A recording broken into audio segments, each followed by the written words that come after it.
Tiga cara hadapi rasa kecewa.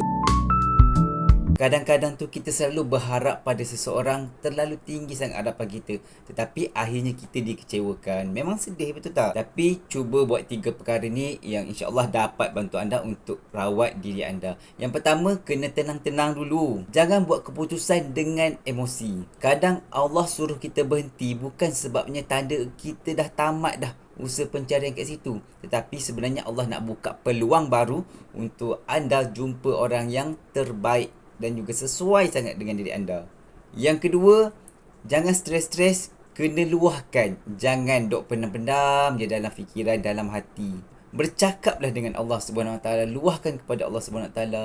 Mungkin anda boleh tulis, mungkin anda boleh berkongsi dengan orang yang anda percayai. InsyaAllah bila keluar daripada hati, keluar daripada dada kita ni, keluar daripada kepala kita ni, InsyaAllah diri anda akan jadi lebih tenang dan juga anda lebih rasional, okay? Dan juga yang ketiga, kena fokus pada diri. Jadikan kecewa tu satu tenaga untuk anda jadi lebih matang, lebih kuat dan juga lebih bersedia untuk menghadapi setiap liku-liku yang ada dalam kehidupan ni, terutama dalam mencari pasangan lah.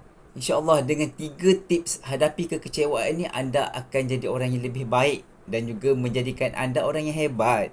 Just kena betulkan mindset. Bila ada datangnya rasa kecewa, mungkin itu cara Allah nak bagi anda satu arah baru yang perlu anda nikmati.